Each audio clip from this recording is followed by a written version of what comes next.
get to know him. Look at somebody and say, this blessing God got for you, it ain't going nowhere. See, they miss that, they miss that, they miss that, they miss that. And so he go, when the crisis come in, I'm going to preach in 7 minutes. Is that all right? Here's where the crisis come in. What is a crisis? A crisis is a stage in a sequence of events. I mean, a series. I mean, one after another, after another, after another, after another, a sequence. You know, you watch a show, you go to a stage play, they have scenes. So a crisis is a sequence of events at which the trend of all future events is tied into. So when I was out on drugs, you telling me that was a part of the scene? Yeah, it was a part of the scene so God could show you he was getting ready to deliver every after church. You ain't when mama, big mama died and when Pookie and them got killed, it was a part of the scene. Yeah, it was all in the sequence. I know it was a crisis for you, but God wanted it to be a crisis so when he delivered you, you can know couldn't nobody have done this but him. Y'all ain't help me. What is a crisis? A crisis is something especially that is done for the better of the works. Y'all ain't ready. And, what is a crisis? It is something that is determined. But here it is. This is what I've been preaching about since last week. What is a crisis? A crisis is a turning point.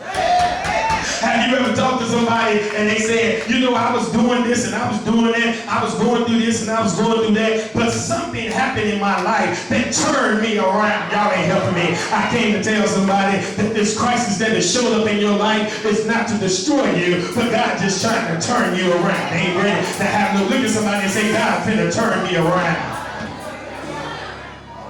Look at it. And so here it is. It's a crisis. But who's having this crisis? It's a father. Who is a father? A person who provides paternal care. He provides protection. He provides provisions for other persons. He is one who originates or establishes something. I came to tell you, that's why I talk about you got to let your natural daddy go so your spiritual daddy can establish. Y'all ain't catch that. You waiting on a blessing and God is saying, I can't give you the blessing because you don't have a father figure in your life. Y'all ain't catch that. That can establish and originate this thing. Y'all ain't helping me. That's why I'm connected to my spiritual father, because I know that what God is doing for me, it can't happen for me until he do it for my daddy. Y'all ain't ready to have no church. They ain't ready, let me see. But I'm getting ready to take off in a minute. And a father is one who originates, who starts it. He kicks it off. Y'all ain't helping me. And some of y'all trying to kick it off without a daddy. And I came to tell you that you can't kick off without your daddy, because your daddy is the one that started it. Matter of fact, your daddy is the one that got the blueprint. Matter of fact, your daddy is the one that got the plan. Y'all ain't ready to have no church.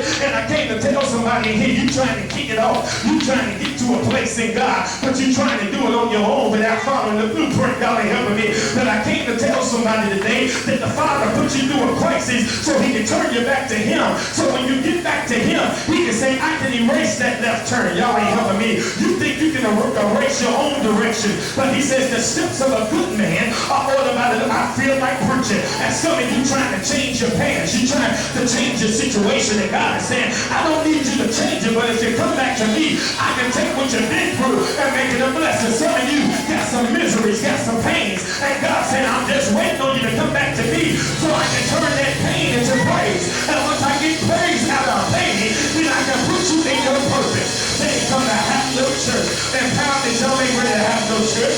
That's why some of y'all still stuck in a situation you're in. But I came to tell you today that God has brought you to your turning point. Look at somebody and say, a turning point. I'm ready to preach. Don't stop. We're going to go ahead and go home now because I got 5 minutes. But I came to tell you, you need to look at verse number 1. Because when you get connected to the Father, there will be a call. Look at somebody and say call. Look at it. In verse number 1, he called out to Abraham. This is what you need to understand. That when God calls you, you need to understand that God expects an answer. I said when God calls you, he expects you to answer. That's why I got a problem when I call my kids. And I got to call them more than 3 times. And then they hear me, but they act like they don't hear me. Matter of fact, do you know who I am, Negro? I'm your daddy. I'm your father. I called you. And when I call you, I expect you to answer me. Because while I'm calling you and you being disobedient, not coming to the call, you don't know what I'm calling you for. Y'all missed that. I might have been calling you because I was going to put a little change in your pocket. I might have been calling you because I was getting ready to take you somewhere. I might have been calling you because I was getting ready to do something for you. But because I had to call you more than once, what I was going to do, I ain't going to do no more. I came to tell somebody, don't miss the call, but you don't know what God is calling. But you better thank God that he's calling. Because if he's calling you, that means he loves And if he loves you, that means he got something for you. Look at your neighbor